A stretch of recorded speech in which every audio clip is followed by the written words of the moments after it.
What is this? When I got home from my work assignment abroad, my room was empty. Oh, the useless wife who went on a trip abroad is finally back. I turned towards the voice coming from behind me. I saw my mother-in-law grinning. What's going on? I cleaned out the trash. I threw out all your things. I was stunned. How could you do that? This is your punishment. You're a housewife, but all you do is play around. This is my apartment now. Do you get it? You've nowhere else to go now. Leave immediately. You don't seem to realize how serious this is. Disgusted, I ignored my mother-in-law's laughter and began dialing a number on my phone. Hello? Yeah, sorry, actually, my husband's mother. As my mother-in-law listened into my conversation, her face became increasingly blue. She seemed to finally realize how bad what she had done was. No way! That much money? Please forgive me! I smiled and thrusted my phone at my mother-in-law. Here you go. It's time for you to get your punishment. When my husband Joseph and I got married 6 months ago, we moved into our current home. I work from home. I met Joseph in university. We continued dating after graduating, and eventually we decided to get married. Joseph is a calm and kind man. Unfortunately, because of that, he could be indecisive and a bit of a pushover. That didn't bother me before we got married, but after getting married, I began to wish he'd be a bit more serious. Joseph's mother is a very loud and pushy person. She's someone who likes flashy things and has a particular fashion sense. If I was to ever hear her calling my name in the streets, I'd definitely pretend I don't hear her. After we moved, my very particular mother-in-law began visiting our home every day.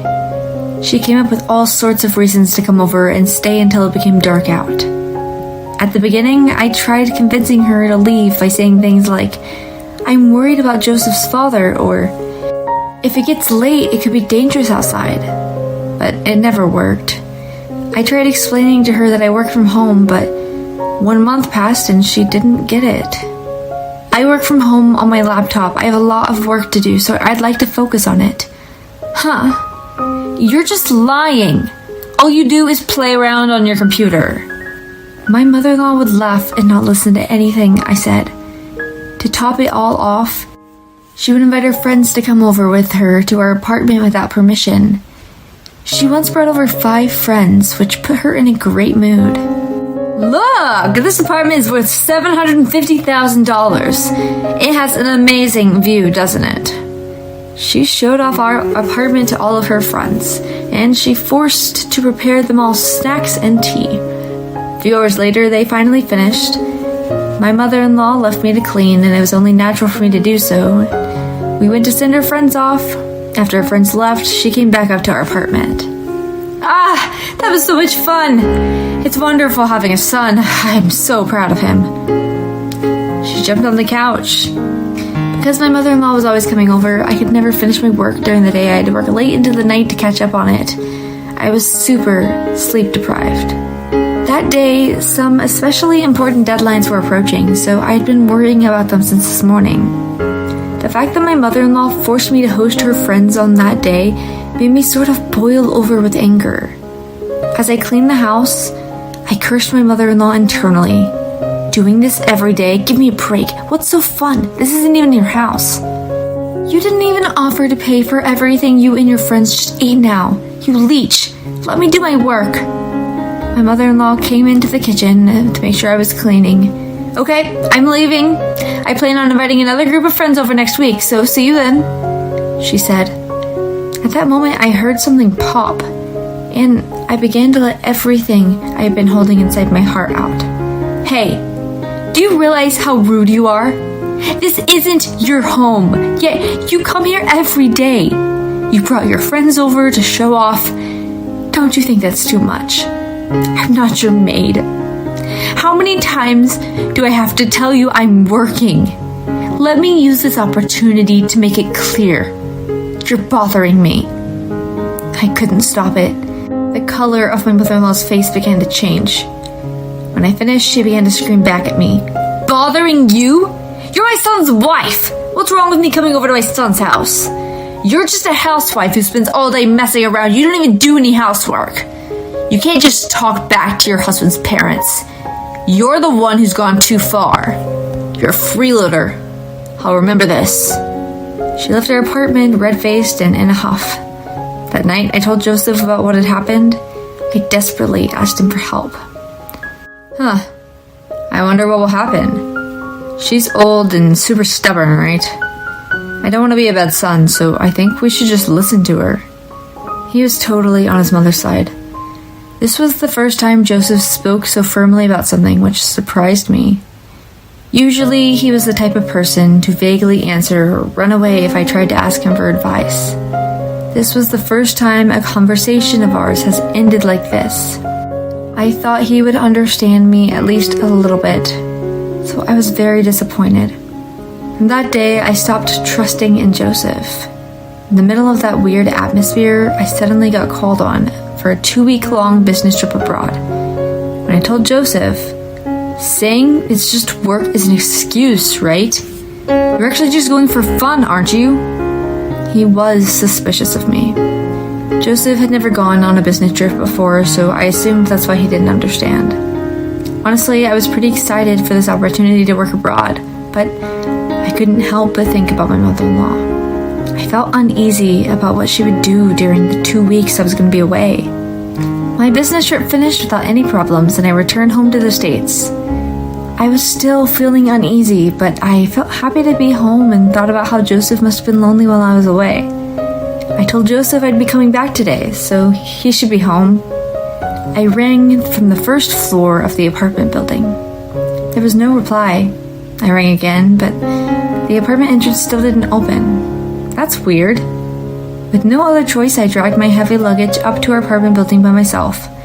When I got to our apartment, I tried unlocking the door, but there was a chain in place. He's here. Is he asleep? Through the crack of the door, I called for Joseph to wake him up. I rang the doorbell again. Finally, I heard the footstep sounds, but it wasn't Joseph. It was my mother-in-law, appeared with an annoyed look on her face. She stood at the doorway and began to speak. What are you doing in my apartment? I hadn't entered my home yet, and I already had to deal with this. What kind of joke is that? Please open the door. You're the one who seems to be joking. You're not the owner of this apartment. Please give me a break. I was drowsy from jet lag and I wanted to rest as soon as possible. Don't you know? The apartment is under my name now, so I won't let you in. My mother-in-law spoke with a triumphant look on her face. I had no idea what she was saying. Excuse me? What do you mean? Do you really think you can do this? She wouldn't listen to me at all. Do you really think you can do this? You're just a housewife, but you left behind my son on a 2-week-long vacation. We're kicking you out. Haven't I told you both before that I went for work? She still wouldn't let me in the house. Give up. None of your things are here anymore. She threw me a key to a storage facility and shut the door. I was stunned. I tried to call Joseph, but he wouldn't pick up. I needed to rest, so I dragged my suitcase with me and went to the closest hotel nearby. I laid on my hotel bed. I could feel myself fill with anger. I made a phone call. That morning, I headed back to my apartment building and rang from the entrance. Yes? I heard my mother-in-law call from the apartment building. Without a word, I entered the apartment building. Climbing in my apartment, I unlocked the door and spoke into the apartment. Please unlock the chain. When my mother-in-law realized it was me, she yelled at me to go away. Please let me in. If you don't undo the chain, I will report you to the police and make a huge scene. Is that okay with you? Imagine how embarrassing it'll be with all the neighbors see that. My mother-in-law responded to my threats and undid the chain lock. The inside of our apartment had completely changed in the last 2 weeks. Where did she even find those tasteless cushions and gaudy curtains? In the middle of the living room, there was a red carpet, bright enough to make your eyes hurt. I felt my head ache from the decor in the apartment. My mother-in-law was sulking on the couch. I asked her about the rights to the apartment. Did you really change the apartment into your name? I did. I'm sure someone like you would consider it a ridiculously long and difficult process, but I'm different than you. She had a proud look on her face. Really? It's not easy to do, is it? Where did you do it? Can you show me the documents? You should have a copy, right? I asked her because I knew there was no way she had anything. I didn't do it. My clever son did it for me. So this time she planned on bringing in Joseph. Really? Then let me ask Joseph about it. I walked towards the bedroom. Don't go around my house without permission. My mother-in-law screamed, but I didn't care. Joseph slept all day during the weekends, so I knew he'd be in the bedroom. I opened the bedroom door without knocking and slapped him across the face. I pulled Joseph and his mother to sit at the table. Joseph looked down guilty, while his mother was boiling with anger. I asked them about the rights to the apartment building again. I heard you gave the rights to your mother. How did you do that? Joseph's eyes filled with tears. My mom kept saying she wanted that apartment, he replied in a muffled voice. She wanted it, so you gave it. Isn't that a little strange? How did you do that? My mother-in-law chimed in. What's wrong with my son giving me an apartment as a present? All that matters is that he did the paperwork. She laughed, satisfied with herself. Joseph gave a cold glare and began calling someone on the speakerphone. What are you doing? My mother-in-law said in an annoyed voice. The call connected. I'm sitting with the two of them. I'll leave it to you. Joseph slumped his shoulders even more. Got it. Let me explain. I understand you're occupying my property. If you intend to stay in the house, you'll have to pay $8,000 monthly in rent. You have three choices. You can pay the $8,000 in rent, leave the apartment, or if you stay in the apartment without paying the rent, I will report you for forgery and breaking and entering. My mother-in-law's face went pale. The real owner of this apartment was actually my sister. Right as Joseph and I got married, my sister sent to work abroad. So she left us to live in her apartment. Since we've been taking care of her apartment while she was away, she left us the apartment for free. Thanks, sis. I'll take it from here. Get it together. If anything comes up, call me. I laughed and hung up the phone. I turned to Joseph. What you did was illegal. Why don't you explain everything to us? At last, Joseph began to speak. My mother kept pushing me and telling me to give her the apartment. Annoyed, I just answered, yeah, but she misunderstood. She went far, so I couldn't go back. My mother-in-law was in a state of shock, and her whole body shook. Joseph continued to make up excuses. I feel bad, but I thought you'd forgive me if I apologized. I asked your sister if my mom could take care of the apartment. That would sort of everything out. My mother-in-law finally understood what was going on. No, I won't leave. No way, I refuse. She began to throw a temper tantrum as if she was a small child. I pulled out the final card up my sleeve. Does Joseph's father know about this? My mother-in-law froze. Her tears and temper were obviously just all an act. At that moment, the doorbell rang. Nice timing. It was my father-in-law. Last night, after calling my sister, I had actually also called my father-in-law. Turns out that my mother-in-law ran away from their home because her husband had said he wanted to divorce her. The reason she had huddled herself up in our apartment is because she wanted to escape his demands for a divorce. Being in their home was tough on her, so she spent as much time as possible in our apartment. Four of us sat down together and began to talk. I'm sick and tired of you. It's divorce. Didn't I tell you I didn't want to? This wasn't going anywhere. I decided to encourage my father-in-law. I pulled out my phone and showed my mother-in-law a photo. It was a photo I took around a month ago when I happened to go to the spa and see my mother-in-law with another man. She was far away from me, but I immediately recognized her from her horrible fashion sense. With this piece of evidence against her, she couldn't run away anymore. After accepting the divorce, she turned to Joseph. Joseph, I will take care of you, so I can stay with you, right? She tried to convince him. Joseph was so shocked to see the photo of his mother with another man that he didn't even notice she was talking to him. I was overwhelmed by how selfish she was. Joseph doesn't have a job or a house. The reason he goes out every day is because he's job hunting. You really know nothing about your son, even though you're here all day. My mother-in-law trembled out of frustration and shock. Also, you're jobless? Don't make fun of my son.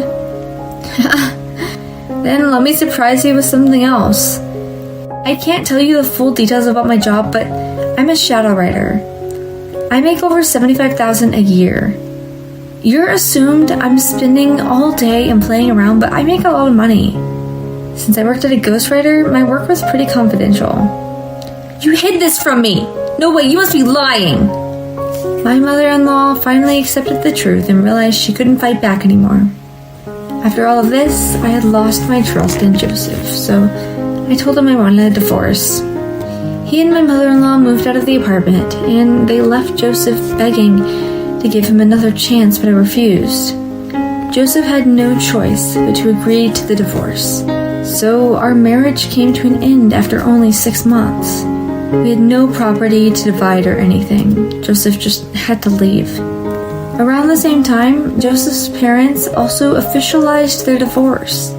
Getting divorced really invigorated my ex-father-in-law, and now every day is like a celebration for him. Joseph and his mother were both unemployed, so they couldn't rent a new apartment. They had to rely on some relatives that let them use a really run-down apartment they owned. I made sure to claim rent and utilities for my mother-in-law for the 2 weeks that she lived here in the apartment that I was away. Joseph's father also claimed monetary damages from her. In order to pay off everything, Joseph and his mother began desperately working part-time. My ex-mother-in-law, so I'm sure I'll no longer be able to recognize her from afar. Though I had caused my sister trouble, she laughed and joked and said that I better take care of myself in her apartment from now on. From this experience, I relearned that it only becomes meaningful to get what I want after I put in my own effort to obtain it.